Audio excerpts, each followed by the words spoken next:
一个看似美满的家庭，一场找不到尸体的谋杀，一个能骗过测谎仪的前 CIA 特工，最后被华人神探李昌钰抽丝剥茧，拼出了真相。今天我们就来聊一聊1986年那场著名的美国空姐碎尸案。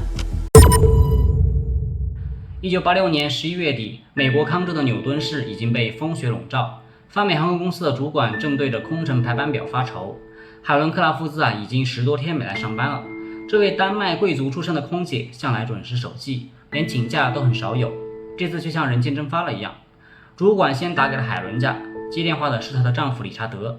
理查德是东方航空的飞行员，声音听着挺轻松，说海伦几天前就匆匆出门了。理查德还以为她加班呢，说不定回丹麦娘家了，她妈妈最近好像不太舒服。可主管转头打去丹麦，海伦的母亲却很惊讶，说她身体好得很，海伦压根没回来。这个时候大家才意识到海伦已经失踪10来天了。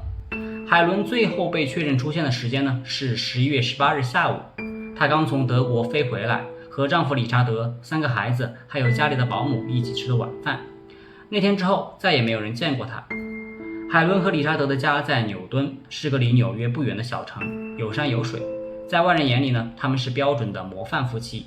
理查德不仅是飞行员，还当义警，帮警察巡逻，在社区教防身术。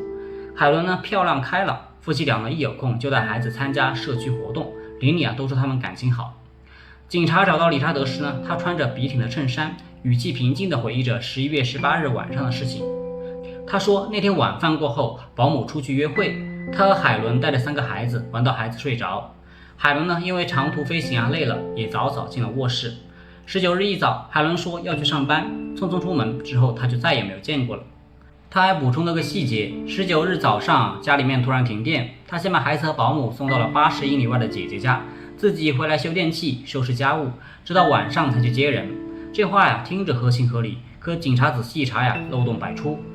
先说海伦回娘家，海伦的母亲根本没有见过她，说海伦去上班。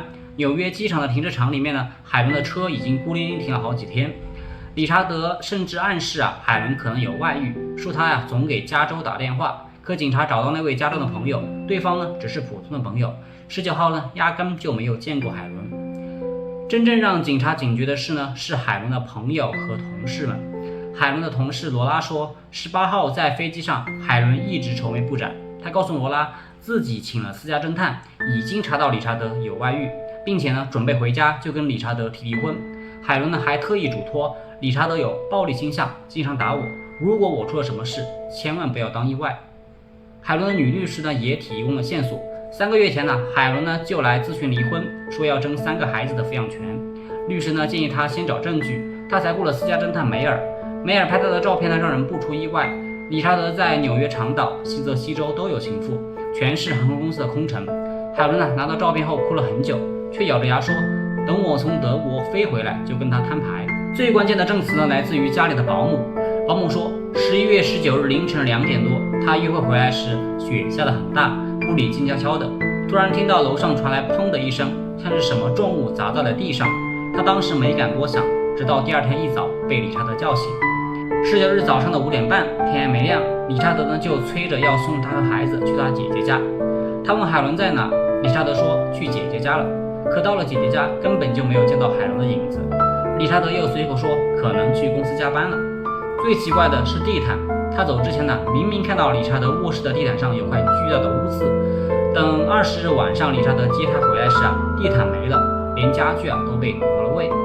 而且理查德本来说好下午4点来接他们，后来却说电路没有修好，要等到晚上9点才到。这些线索就像一张网，慢慢把理查德罩了起来。可当警察问他时他始终一口咬定没有见过海伦，也不知道他在哪。警察决定用测谎仪，这是当时最先进的机器，配备了最有经验的专家。理查德连测了2次，心率纹丝不动，轻松通过。他始终在说我没有杀他，也没有雇人杀他，也不知道他在哪。他说的斩钉截铁，像在说真话。警察没了头绪，可海伦的朋友和丹麦娘家不答应。海伦家族在丹麦有头有脸，直接找到了康州检察长申诉。这个时候有人提了个名字，希望他来协助破案，那就是华人侦探李昌钰。李昌钰接手案子时距离海伦失踪已经1个多月了。这位被称为现场之王的华人神探，在美国参与过肯尼迪刺杀、辛普森案等大案，最擅长的是从没线索里找线索。他一番卷宗就注意到一个关键的信息：理查德早年是中情局的专员，参加过越南的空中援助行动，受过专业的反侦察训练，这就是他能够轻松骗过测谎仪的原因。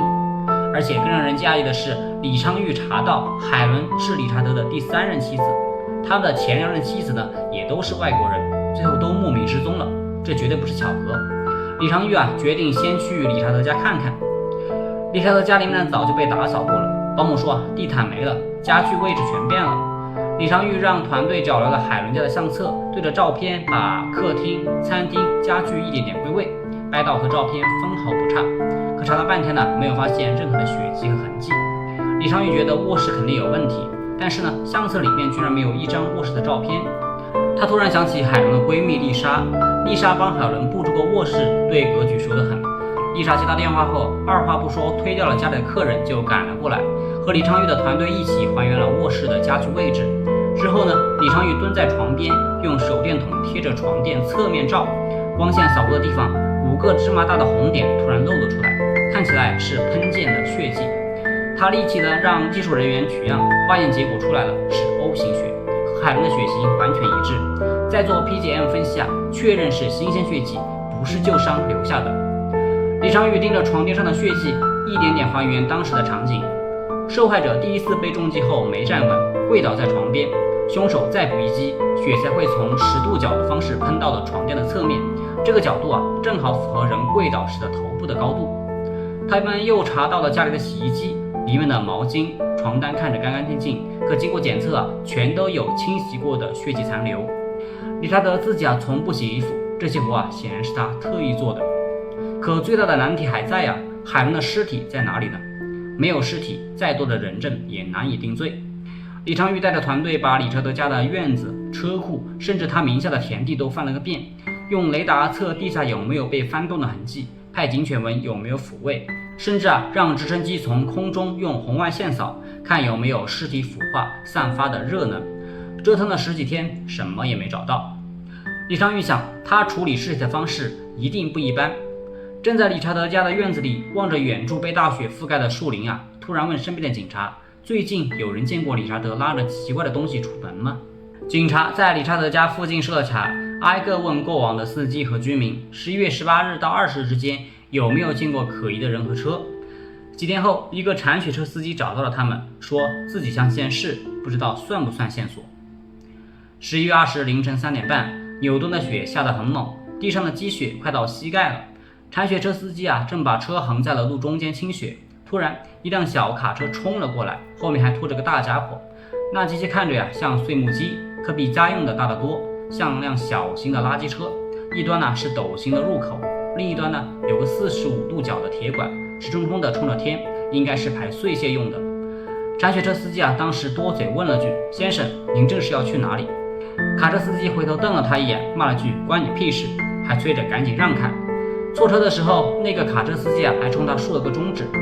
警察拿出理查德的照片，他一看就确认了，就是他，错不了，那眼神那脾气一模一样。他还说卡车当时是往西边开的，那边是约尔拉湖，周围全是森林，平时没什么人去。碎木机、约尔拉湖，李昌钰心里猛地一紧，他可能用碎木机把尸体搅碎了，再扔进湖里。团队立刻去查碎木机的来源，纽顿附近的出租公司很快有了回应。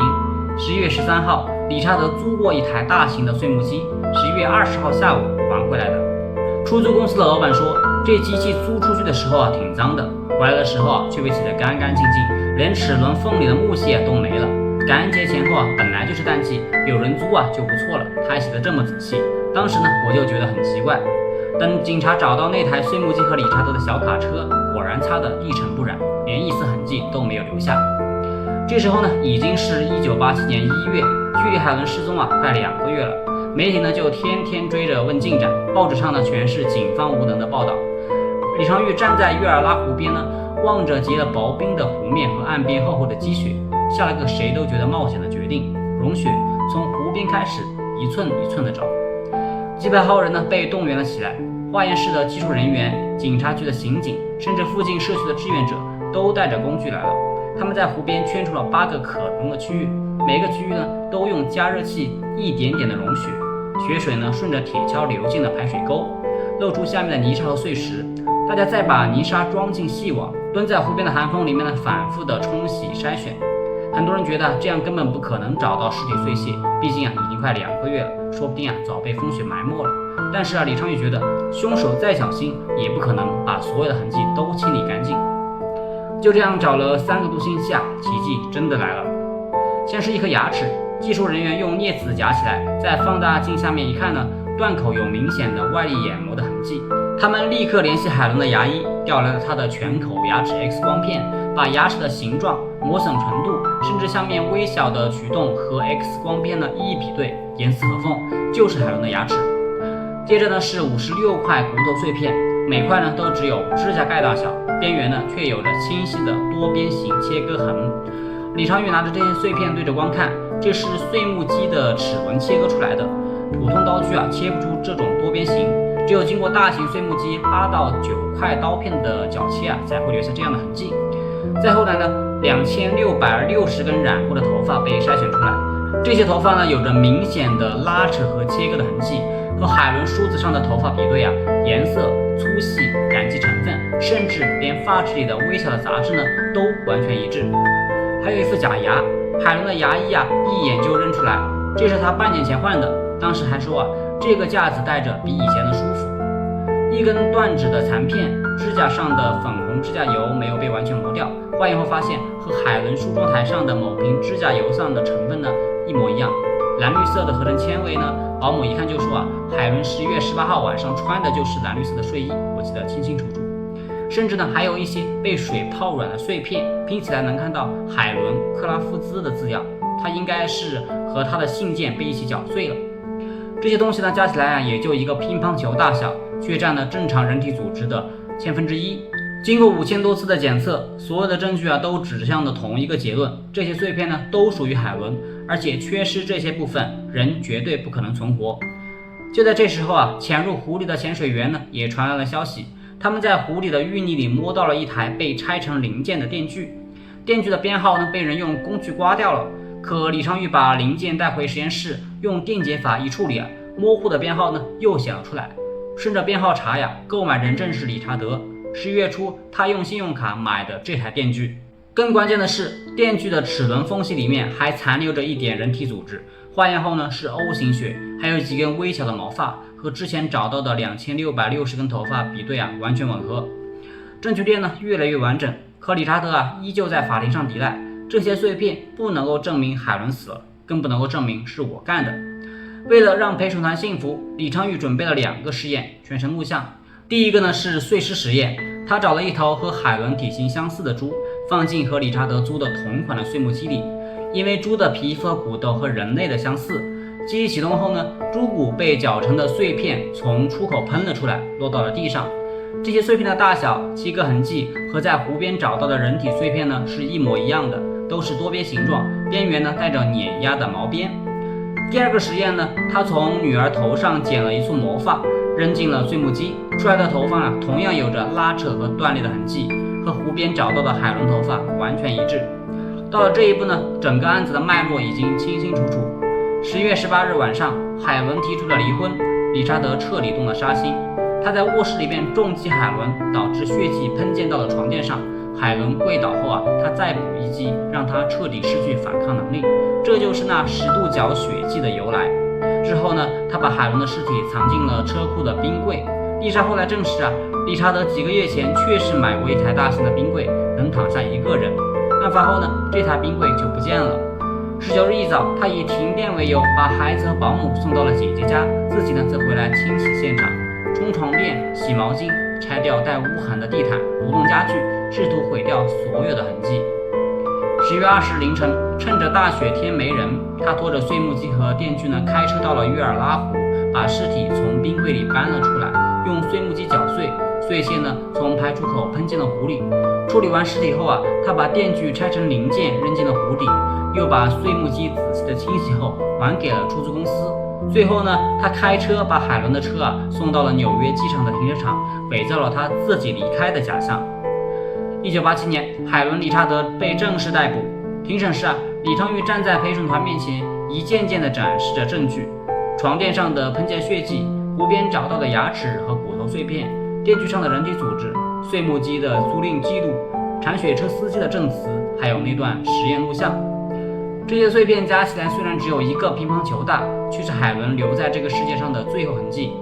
李昌钰指着屏幕上的证据照片，科学检测证明这些都属于海伦。而医学常识告诉我们，缺失这些部分，人绝对不可能存活。